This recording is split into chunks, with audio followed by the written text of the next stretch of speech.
Hi, happy Tuesday lunchtime. John and I thought we'd do a quick Ask the Team because actually, I don't know if we're on camera correctly. Wonky. Bit wonky. Bit wonky, bit sneezy. But we've actually been asked this question by two of our friends, haven't we? Yeah. After the last Ask the Team last week, one of our friends, sorry about that, one of our friends who is a friend, personal trainer of ours, asked the question about whether or not we could do this topic. And then a few days later, a school friend of mine asked exactly the same question.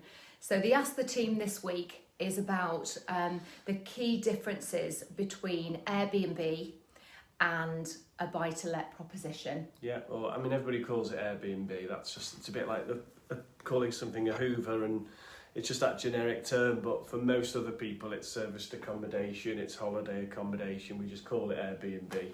Yeah. But it's been a big topic for a couple of years now, probably more than ever again. You know, we're not travelling abroad, or not very easily at the moment. Mm-hmm. So over the last couple of years, we've seen lots of our traditional buy-to-let landlords dip their toe in the water and move their properties over to serviced accommodation. If you look at the property press, there's lots of courses, there's lots of discussion about it. So it's very popular, and we've got our own personal experience because we tried it. We wanted to know what all the fuss was about. We thought for a while that we would add that as a service into our business, but I guess the key thing, and there's a clue about what else is to come, it is very different. You're in the hospitality game, so there's lots of little gotchas, I think, in terms of the difference between being a traditional buy-to-let landlord and running a holiday accommodation. It's definitely much more work, isn't it? You know, the hands-on. How many times a week do we fall out about laundry? And I think it's, you know, some people have got lots of time on their hands and they like the idea of having a little place that they can do hospitality, and that's almost a hobby for people.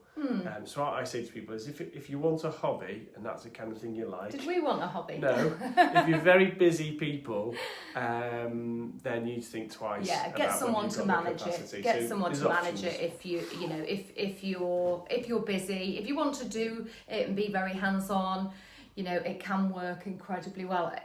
The four differences, the first one for me is definitely there's more management. You know, we have a very good laundry company, we have an amazing cleaner, but even with those people at hand, it is far more management. And like you say, John, we are in the hospitality business, so you're often getting messages, very antisocial hours about. Last night we had one about the TV remote control. I mean, it's stuff that you don't expect. You know, you get a tenant in your buy-to-let property, you might not see them or hear from them for 6 months. Mm-hmm. Whereas over the weekend, it's Wimbledon, the TV remote control's not working. So you drop off batteries because you want to respond quickly, you don't want a bad review.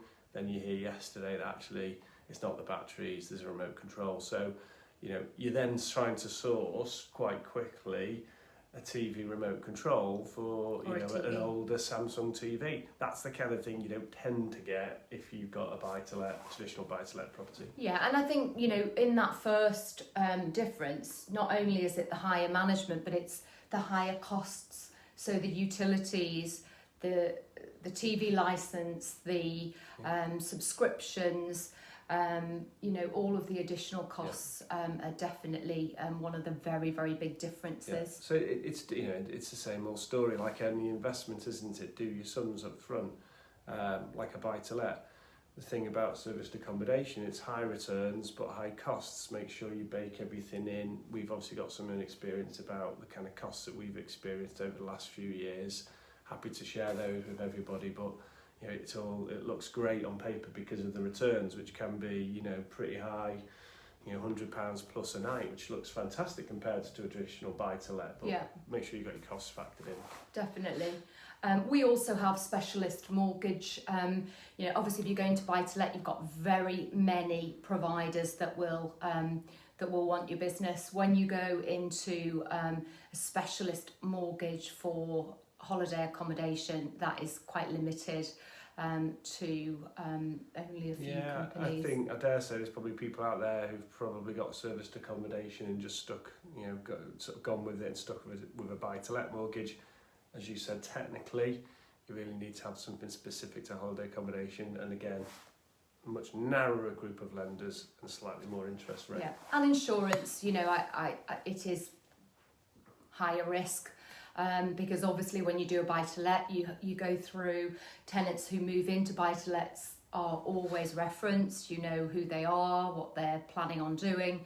It's a bit more of a minefield, isn't it, with Airbnb, Sure. although there are a few things that you can do to mitigate the risk of that, but yeah. I think our policy came through the other day, so I think it's probably about 4 times more expensive to insure that property for serviced accommodation. Yeah. Of course, one of the big reasons for the differences is you can offset all of your interest. So that's a real biggie, particularly since the law changed about what you can offset with buy-to-let, which is very much less. You can actually offset all of your interest. So although your mortgage and our mortgages, I think, about double what it would be, in actual fact, you can offset all that against your income, which is a real feels biggie. like the good old days again to a certain extent. Yeah. Some people then choose to run their serviced accommodation as a business, and then there are extra things there about whether you pay community charge or whether you then pay business rate or a reduced amount of business rate. So again, worth looking into the detail, happy to advise. Yeah.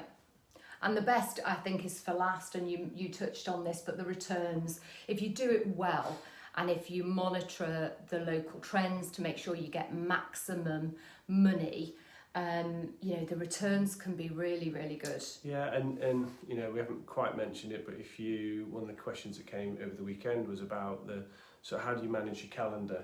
And if you're on, most of our bookings come through booking.com versus Airbnb. Some of these different booking platforms charge you different rates of commission, so bear that in mind. But each of these platforms have a calendar, and these calendars need to stay in sync. And that doesn't always go completely to plan, especially if you've got, like we have over the last couple of months, we've had lots of last minute bookings and lots of cancellations. If those calendars are out of sync and somebody books on top of somebody else, you need to spot that. If you don't spot that, we've had it in the early days. We had somebody arriving, and two sets of guests arriving on the same day.